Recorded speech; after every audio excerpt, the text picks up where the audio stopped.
Hello everyone, எல்லாருக்கும் வணக்கம். இன்னைக்கு நம்ம பார்க்க போகிற ரெசிபி என்னன்னா இட்லி மாவு தோசை மாவு எப்படி அரைக்கிறதுன்னு. நம்ம இந்த வீடியோவில் இட்லிக்கு எவ்வளோ ரேஷியோ, தோசைக்கு எவ்வளோ ரேஷியோ, அது ரெண்டும் பார்க்க போகிறோம். அது கூடவே நம்ம எந்தெந்த இன்க்ரீடியன்ஸ் போட்டால் இட்லி நல்லா வரும், தோசை நல்லா வரும்ன்ட்டு ஃபுல் டீட்டெயில்ஸ் நான் இந்த வீடியோவில் கொடுத்துருக்கேன். அதனால் வீடியோ இன்ட்ரெஸ்டிங்காக இருக்கும், யாரும் ஸ்கிப் பண்ணாமல் பாருங்கள். அதோட சப்ஸ்கிரைப் பண்ணி பாருங்கள். இப்போ நம்ம வீடியோக்குள்ளே போகலாம் வாங்க. நான் இன்னைக்கு இதில் 9 kg இட்லி ரைஸ் சேர்த்துருக்கேன். உளுந்து 1400 கிராம் உளுந்து சேர்த்துருக்கேன். சன்னா தால் 500 கிராம், 1/2 kg சேர்த்துருக்கேன். நீங்கள் வீட்டில் சேர்க்குறதா இருந்தால் 1 கிலோ இட்லி ரைஸுக்கு உளுந்து 150 கிராம் சேர்த்துக்குங்க. கடலைப்பருப்பு 50 கிராம் சேர்த்துக்குங்க, சரியாக இருக்கும். நீங்கள் 1லேருந்து 2 மணி நேரம் நல்லா ஊற வச்சு நல்லா கழுவிட்டு அரிசி கிரைண்டரில் போட்டுக்கோங்க. நார்மலாக வீட்டில் ஒரு 5 to 6 ஹவர்ஸ் ஊற வைப்பாங்க. அவ்வளோ நேரமெல்லாம் தேவையில்லை.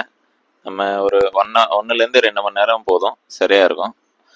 நம்ம ஹோட்டலெல்லாம் நம்ம இட்லிக்கு தனியாக தோசைக்கு தனியாக ஊற வச்சு அரைப்பாங்க. நம்ம இப்போ தோசைக்கு தான் இப்போ நான் காமிக்கிறேன் உங்கள் வீடியோவில். இட்லிக்கு அடுத்து காமிக்கிறேன், ஃபுல்லாக பாருங்கள் வீடியோ, அப்போ தான் தெரியும்.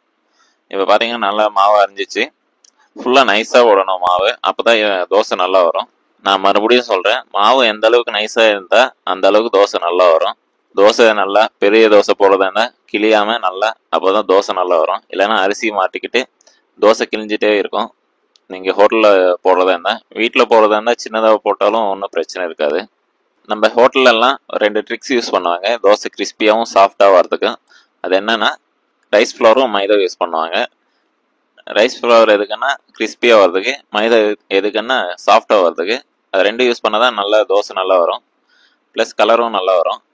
கலருக்காகவும் சுகர் ஆட் பண்ணுவாங்க. நீங்கள் வீட்டில் செய்கிறதா இருந்தால் 1 கிலோ ரைஸ்க்கு நீங்கள் மைதா ஒரு 50 கிராம்ஸு, ரைஸ் ஃப்ளவர் ஒரு 50 கிராம்ஸு, சுகர் தேவையான அளவு போட்டுக்கங்க, சால்ட்டும் தேவையான அளவு போட்டுங்க. சுகரும் சால்ட்டு கரெக்டாக இருந்தால் தான் தோசை நல்லா வரும், கலரும் நல்லா இருக்கும். இப்போ நம்ம இட்லி அரைக்கிறது எப்படின்னு பார்க்கலாம். நம்ம இன்னைக்கு 2 கிலோ இட்லி அரிசி சேர்த்துருக்கோம். உளுந்து நம்ம 600 கிராம்ஸ் யூஸ் பண்ணியிருக்கோம். நார்மலாக எல்லார் வீட்டிலும் 2 கிலோ யூஸ் பண்ணுறது தான் இட்லிக்கு. அதனால் நான் 1 கிலோ ரேஷியோ சொல்லலை, நீங்கள் இதிலே டிவைட் பண்ணிக்கோங்க. நம்ம இட்லிக்கும் 1லேருந்து 2 மணி நேரம் ஊற வச்சாலே சரியாக இருக்கும். அதுக்கப்புறம் நல்லா ஆர்வ வாட்டரில் வாஷ் பண்ணி இப்போ கிரைண்டரில் போட்டுக்கோங்க.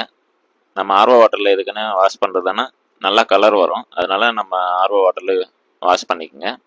நம்ம உளுந்து ரொம்ப தண்ணியாகவும் அரைக்கக்கூடாது, ரொம்ப டைட்டாகவும் அரைக்கக்கூடாது, மீடியமாக அரைக்கணும். அப்போ தான் இட்லி நல்லா வரும் பொசு பொசுன்னு. இப்போ பார்த்தீங்கன்னா வீடியோ பாருங்கள், நான் உளுந்து எந்த அளவுக்கு அரைச்சிருக்கேன்னு பாருங்கள். இப்போ எவ்வளோ டைட்டாக இருக்குது பாருங்கள், அந்த அளவுக்கு இருக்கணும். அதுக்கப்புறமா அரிசி சேர்த்துக்குங்க. அரிசியிலும் ரொம்ப தண்ணி யூஸ் பண்ணாதீங்க. நம்ம இட்லிக்கு அரிசி ஒரு 80% அரிசி இருந்தாலே போதும், அப்போ தான் நல்லாயிருக்கும் இட்லி. இப்போ நான் அரைச்ச உடனே சால்ட் ஆட் பண்ணுறேன். சால்ட் எதுக்குன்னா சீக்கிரமாக புளிக்கிறதுக்கு மாவு. நம்ம இப்போ 12 மணிக்கு அரைச்சி வச்சிட்டோம், ஈவினிங் ஒரு 6 o'clock நம்ம ஊற்றிடுவோம் இட்லி. பார்த்தீங்கன்னா எவ்வளோ கன்சிஸ்டன்சியில் இருக்குதுன்னு பாருங்கள், மாவு அந்த அளவுக்கு இருக்கணும்.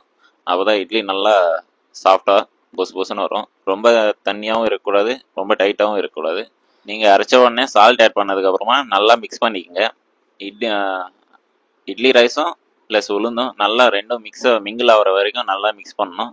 அப்போ தான் இட்லியும் நல்லா வரும். நீங்கள் அரைச்ச உடனே ஃப்ரிட்ஜில் எடுத்து வைக்காதீங்க மாவு. மேக்ஸிமம் ஒரு 4 hours வெளியே இருக்கணும். அப்போ தான் இட்லி நல்லா புளிக்கும், ப்ளஸ் நல்லா சாஃப்டாக இருக்கும் இட்லி. நீங்கள் அரைச்ச உடனே ஃப்ரிட்ஜில் வச்சிங்கன்னா இட்லி எவ்வளோ சாஃப்டாக இருக்காது. நம்ம இதில் இட்லிக்கும் தோசைக்கும் எங்கேயுமே சோடாவும் யூஸ் பண்ணுறது இல்லை. சோடாவை மேக்ஸிமம் அவாய்ட் பண்ணிக்கோங்க, அப்போ தான் நல்லாயிருக்கும் ஹெல்த்தும். இப்போ பார்த்தீங்கன்னா இட்லி எவ்வளோ சாஃப்டாக பஃப்பாக வந்திருக்குன்னு பாருங்கள். வீடியோ பிடிச்சிருந்தா லைக் பண்ணுங்கள், ஷேர் பண்ணுங்கள், சப்ஸ்கிரைப் பண்ணுங்கள். தேங்க்யூ ஃபார் வாட்சிங்.